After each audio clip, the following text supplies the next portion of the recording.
Et on termine notre émission avec Fenêtre sur l'emploi. On va parler télétravail parce que c'est un sujet dont on va continuer à parler.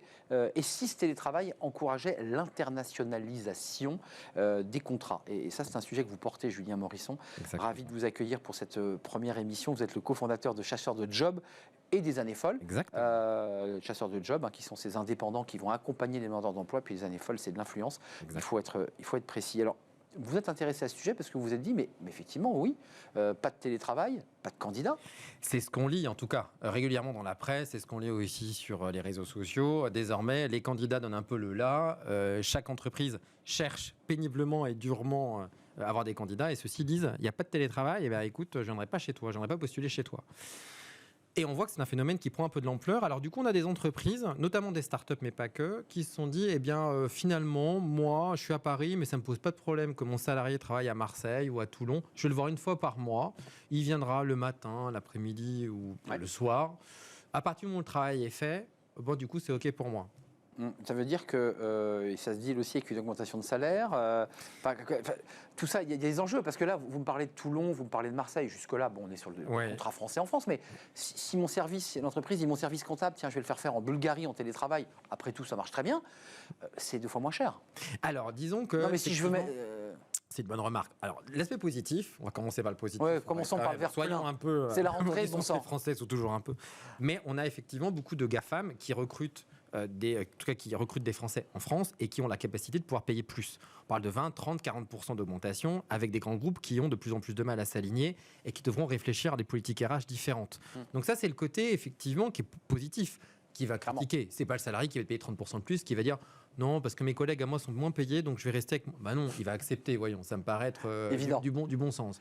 Mais effectivement, il y a un revers un peu de la médaille, si on peut dire. Alors, j'ouvrais le sujet sur cette question, mais vous l'évoquez et c'est important. Il y a les recrutements français, bon, jusque-là ça va, mais il y a aussi le recrutement à l'étranger. Oui, alors... Là ça disrupte tout, là. Et complètement. En fait, c'est assez fou. En scrollant sur LinkedIn, parce que j'aime beaucoup, évidemment, LinkedIn dans le cadre de notre agence, je suis tombé sur une entreprise qui expliquait, amis chefs d'entreprise, vous souhaitez recruter à l'étranger, n'hésitez pas à passer par nos services. Et en regardant sur les commentaires étaient, comment dirais-je, assez vindicatifs, en disant, d'accord, puisque vous n'arrivez pas à recruter en France, vous allez faire du dumping social.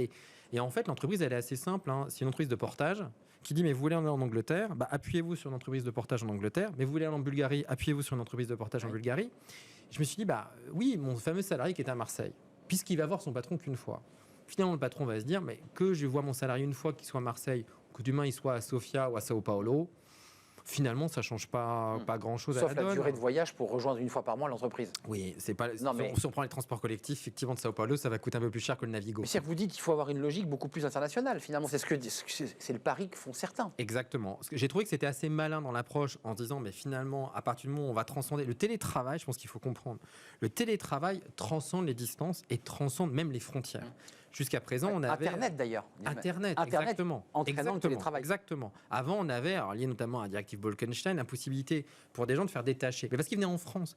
Maintenant, le patron va dire, non mais attendez, moi, il reste dans son pays et je paye les charges, je paye les services qui ont attrait au coût de l'emploi, mais dans son pays d'origine. Et donc, c'est ça qu'on va sentir poindre. Des difficultés de recrutement, certes, mais moi, je veux m'implanter, je veux aller à l'extérieur, j'ai pas besoin de rester dans le pays, je vais pouvoir m'adosser à des structures, notamment celle-ci. Alors là, vous soulevez quand même un autre sujet, parce que Bolkestein, ça avait suscité pas mal de débats, la fameuse directive Bolkestein. On avait évoqué le fameux plombier polonais. Ça avait été le débat, pris en photo, ce très bel homme. Néanmoins, ça pose la question de l'harmonisation des règles fiscales, sociales européennes, et on ne les a pas.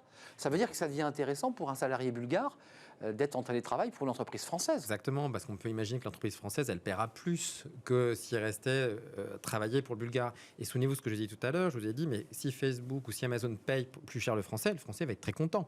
Il l'est un peu moins quand exactement la même chose se déroule, mais vis-à-vis de pays qui sont dans le coût de la main-d'œuvre. Et je mets bien le coût de la main-d'œuvre. Je ne dis pas forcément le salaire, parce qu'on sait qu'en France, on est un pays dont les charges sont importantes, joue. Et on voit bien qu'avec ce télétravail, j'insiste sur ça, et qu'à partir du moment où le lieu de travail devient quelque chose d'un peu lourd, d'un peu vaseux, que personne n'a envie de fréquenter, l'entreprise va se dire, ok, très bien, donc si j'ai plus besoin d'espace de travail, finalement, pourquoi je ne peux pas travailler dans le monde entier? Et je trouve des sourcings de recrutement que je n'avais pas dans mon champ hexagonal pour la France. Exactement. En revanche, vous n'avez pas insisté, juste avant de nous quitter, c'est important, sur les réactions et commentaires, parce que tout ça Ils sont disrupte. très critiques. Enfin, les Français, quand même, s'accrochent aussi à leur statut et à leur travail, quand même. Elles sont très critiques parce que d'un côté, vous avez l'encouragement du télétravail qui dit, mais moi, je travaille de distance quand je veux, comme je veux, et je veux pas d'impératif. De l'autre côté, il y a, oui, mais alors du coup, nous, on demande des augmentations de salaire. Donc, si votre seule réponse est de recruter des gens en Bulgarie, en Roumanie, parce que c'est souvent ça qu'on prend comme exemple, ou en Espagne, du coup, c'est pas OK. Et on voit bien, encore une fois, que dans une situation qui met en avant, du fait de l'offre et de la demande, qui mettrait les candidats en avant,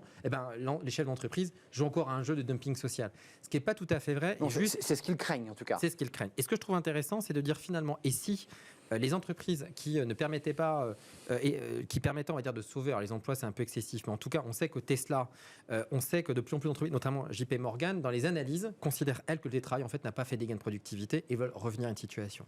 Et je dirais que les entreprises où il va falloir revenir, elles ne vont pas être délocalisables. Parce que vos salariés seront présents. Les entreprises, notamment les startups, où vous n'avez plus d'attache, où tout est à distance, je dis attention, atomisé, warning, il va y avoir à ce jeu-là la possibilité de travailler dans le monde entier, et donc finalement qu'on travaille avec vous ou un autre, à partir du moment où les rapports sont distendus, attention au lendemain qui déchante. Et ça pose des questions sur les harmonisations fiscales, qui pose des questions sur le code du travail de chaque pays respectif, parce que finalement, il y a le temps de travail, enfin, toutes ces règles fixées dans des codes n'existent quasiment plus. Non, il n'y en a pas. Rien que par les décalages horaires, on peut travailler, se retrouver à faire des réunions de nuit parce que le salarié est à l'opposé. Donc, en fait, il y a tout à repenser. Oui, tout à fait. Merci Julien de nous avoir rendu visite. Merci. Julien Morisson, cofondateur de Chasseurs de Jobs. Les années folles, ça c'est de l'influence. Chasseurs de Jobs sont les indépendants qui vont accompagner des demandeurs d'emploi pour leur permettre de retrouver du travail. Merci d'être venu nous rendre visite pour cette première. C'est terminé. Oui, c'est terminé.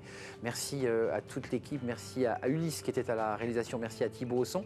Merci à Fanny Griesmer et merci à Lily. Et moi je vous dis demain évidemment en avant pour une saison, la saison de Smart Job. Bye bye.